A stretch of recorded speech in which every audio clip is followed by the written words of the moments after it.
Hello hi friends, ఎలా ఉన్నారు? బాగున్నారా? నేను చాలా బాగున్నానండి. మీరందరూ కూడా బాగుండాలని మనస్ఫూర్తిగా కోరుకుంటున్నాను. స్మార్ట్ మానస రుచులకు స్వాగతం అండి.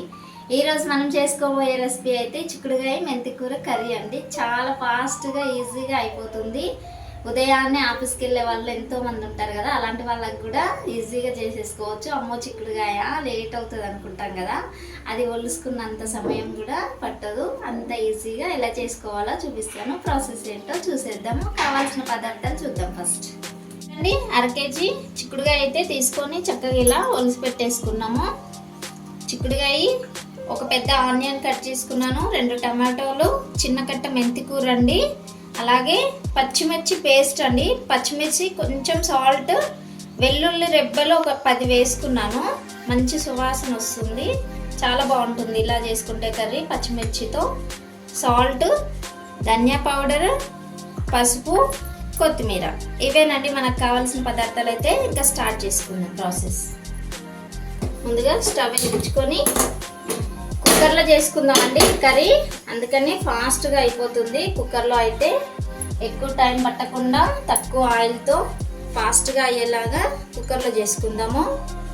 ఇలా ఒక 2 స్పూన్స్ ఆయిల్ అయితే సరిపోతుందండి మనకు, కొంచెం ఆనియన్ వేగడానికి మాత్రమే. ఆయిల్ వేడైందండి, మన ఆనియన్ అయితే ముందుగా వేసుకుందాము.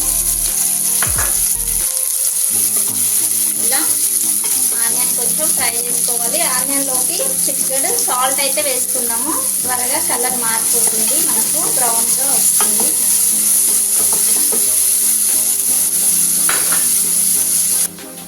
చూడండి, కలర్ అయితే చేంజ్ అయింది, ఆనియన్ బ్రౌన్ కలర్ వచ్చేసింది. ఇప్పుడు మనం టమాటోలు వేసుకోవాలి అందులోకి. అలాగే మెంతికూర కూడా వేసేసుకుందామండి. ఒక చిన్న కట్ట మెంతికూర తీసుకున్నాను నేను. 1/2 కేజీ చిక్కుడుగాయకి ఒక చిన్న కట్ట అయితే సరిపోతుంది. ఇది కొంచెం ఫ్రై అవ్వనిచ్చుకుందాము. ఇప్పుడు ఇందులోకి 1/2 టీ స్పూన్ పసుపు అండి, టేస్ట్కి తగినంత సాల్ట్. మనము మిర్చిలో కూడా సాల్ట్ వేసుకున్నాం, ఇంతకుముందు కూడా వేసుకున్నాం కాబట్టి ఇప్పుడు తక్కువ వేసుకుంటున్నా, చూసి వేసుకోవాలి సాల్ట్. ఈ ఉప్పు పసుపు వేయటం వల్ల కొంచెం వాటర్ అనేది వదులుతుంది కదా, ఇలా మగ్గిపోతుందండి. మనం ఆయిల్ తక్కువ యూజ్ చేస్తున్నాం కాబట్టి ఒక 2 మినిట్స్ మగ్గించుకుందాం. చూడండి, వాటర్ అంతా ఇంకిపోయి కొంచెం మనకు సాఫ్ట్ అయ్యింది మెంతికూర, టమాటా కూడా. ఇప్పుడు పచ్చిమిర్చి పేస్ట్ వేసుకుందామండి. మనం రెడీ చేసుకున్నాం కదా, ఒక 8-10 వరకు పచ్చిమిర్చి వేసాను నేను. అందులోకి ఒక 10 వెల్లుల్లి రెబ్బలు కూడా వేసి ఇలా మిక్సీ కొట్టి ఉంచాను. అందువల్ల మంచి సువాసన వస్తుంది, కమ్మటి టేస్ట్ వస్తుందండి. తప్పకుండా ఇలా ఒకసారి మీరు ట్రై చేయండి. ట్రై చేసి మీకు ఎలా వచ్చిందో మాకు కామెంట్ చేయండి. ఇప్పుడు ధనియా పౌడర్ కూడా వేసేసుకుందామండి అందులోకి. ఒక్కసారి అలా కలుపుకొని మన చిక్కుడుగాయ అయితే వేసేసుకుందాం. లాస్ట్లో ఇలా చిక్కుడుగాయ మొత్తం ఇందులోకి వేసేసుకోవాలి. మనకు కావాల్సిన మసాలా అంతా ప్రిపేర్ అయిపోయింది కదా, ఈ మొత్తం కూడా కలిసేలాగా కలుపుకుందాము.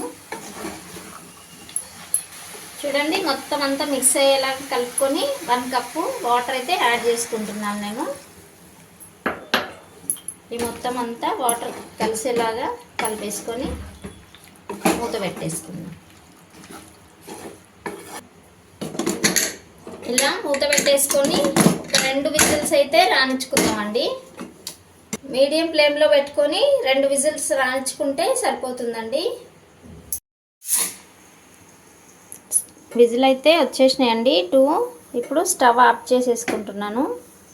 ఆవిరంతా పోయాక చూసుకుందాం. చూడండి, ఆవిరైతే పోయింది. ఇప్పుడు మూత తీసి చూసుకుందామండి.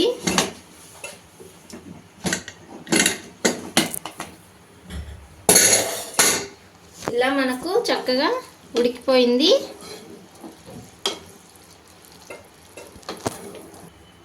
చూడండి, కొంచెం వాటర్ ఉంది కదా, కొద్దిగా థిక్నెస్ రావాలి మనకు. ఒక 2 మినిట్స్ మళ్ళీ స్టవ్ ఆన్ చేసుకుందాం. చూడండి, మనకు కొంచెం వాటర్ అయితే దగ్గర పడింది. ఇక మనకు కర్రీ రెడీ అయిపోయింది. ఇక లాస్ట్గా కొత్తిమీర వేసేసుకొని ఆఫ్ చేసుకుందాం స్టవ్ అయితే.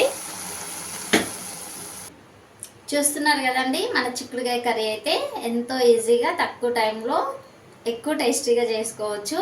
ఇలా చేస్తే చాలా బాగుంటుంది, రుచికరంగా. మీరు తప్పకుండా ట్రై చేసి మీకు ఎలా వచ్చిందో కామెంట్ చేయండి. మీ ఫ్రెండ్స్కి షేర్ చేయండి, సబ్స్క్రైబ్ చేసుకోండి ఫ్రెండ్స్, కొత్త వారు చూస్తున్నట్లుంటే.